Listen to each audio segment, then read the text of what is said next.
All right, welcome to the third episode of the Roll Live Show.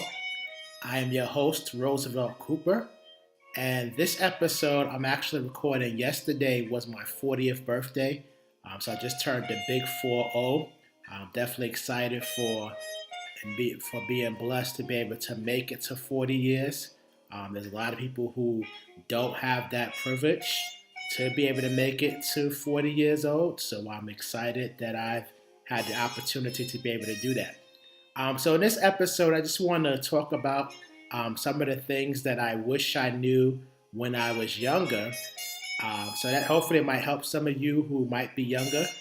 You could be able to take the knowledge that I've accumulated over these 40 years and apply it so that by the time that you reach my age, you'll be able to be better off.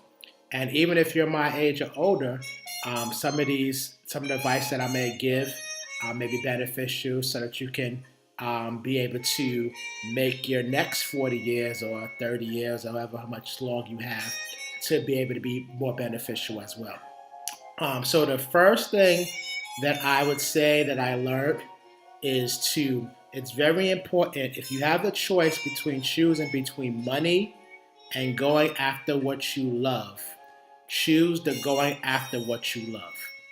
Quick story, when I was in college, after I graduated high school and I started college, I had two career paths that I was considering. The first career path was in IT, information technology, and the second career path was to become a sports reporter and getting into sports. So when I got to college, I could have became a sports reporter. However, in order to be able to do that, I would have to do two things. Number one, I would have had to take classes because I went to school in Manhattan in New York City. My school, Pace University, also had a Westchester campus. So had I decided that I was going to go and become a sports reporter, I would have had to commute to the Westchester campus for my major classes to be able to complete my degree requirements in sports reporting. In addition, I found out that IT on average paid about $15,000 more per year starting out than sports reporting. So instead of going with sports reporting, because sports was something that I always loved ever since I was a child, instead of doing that, I decided to follow the money and go to IT. And when I got to IT, I did make a great deal of money in IT, but eventually I wasn't happy. And then what eventually happened was due to a lot of the outsourcing trends that started taking place, I ended up out of the IT industry. So I chased the short-term money, and in the end, I ended up regretting it. I think I would have been a lot happier had I just went into sports reporting and being a sports reporter, even though it paid less money up front. I think in the end, I would have been a lot happier and enjoyed my career a lot more. Now today, I'm not even in the IT industry anymore. So that's the first piece of advice that I would give is if you have to choose between something that you love and money, choose the thing that you love, even though it might pay less. Second advice that I would give, particularly for those of you who are entrepreneur minded, you're really freedom minded like I am. You really see the value of being able to control your own schedule, to be able to be financially independent. When you're going after your dreams, one of the things you got to keep in mind is if you are in a situation where you're trying to build something big, it's going to take a lot of sacrifice. And so with that sacrifice, it's going to, if you want to be successful at it and you want to be able to make it happen, you're going to have to make some sacrifices. And in particular, some of the sacrifices you're going to have to make may require you to choose one or two paths. So the first path will be you may have to live a much lower standard of living than you would prefer in order to be able to fund your dreams and your entrepreneurial endeavors. So case in point, let's say you are you're going to start a business, right? And when you get that business started, you may not have like a whole lot of capital to work with. So you may have to have a lower standard of living when you first get started.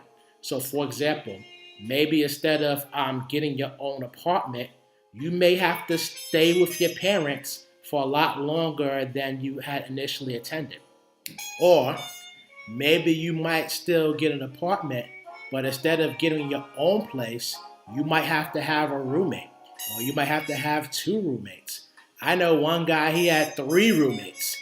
He rented out a house, and he had three other roommates in the house to help to offset the rent.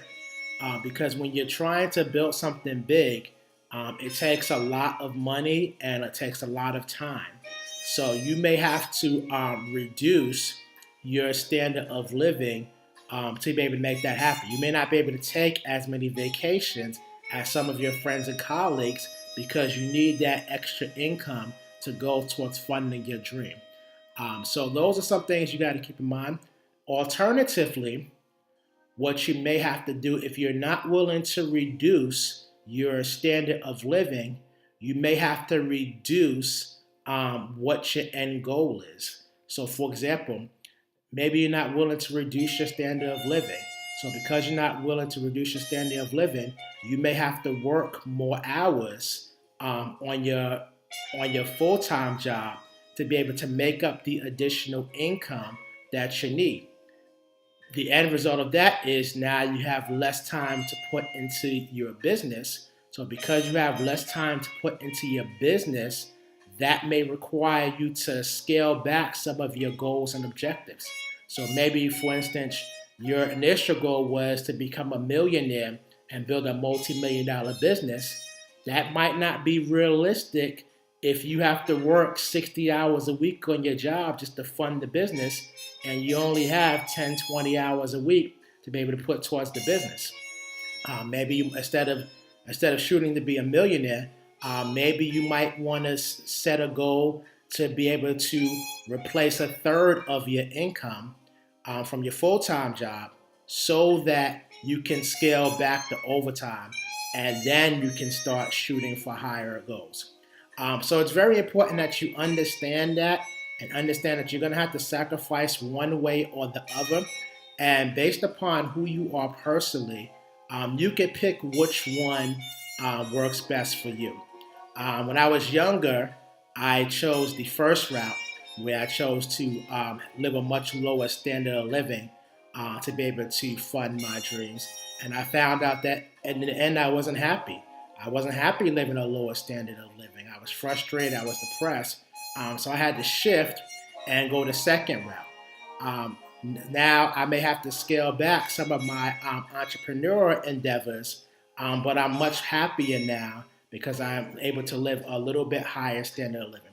And it's a balancing act. Sometimes you can do both. You may be able to scale back your standard of living in some areas while also still working a full-time job and increasing your income to put into your business. But just keep in mind, you are going to have to make sacrifices. And if you're married in particular, your spouse has to be on board with those sacrifices because if they're not on board with those sacrifices, then that's going to cause huge problems. And I'll tell you from personal experience, divorce is a great way to significantly reduce your wealth and your income building capabilities. So you want to definitely avoid that at all costs, and make sure that if you're married, that your spouse is on board with your endeavors.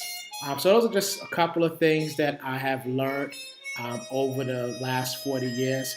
Hopefully some of this information has been beneficial to you and that you'll be able to get something out of it.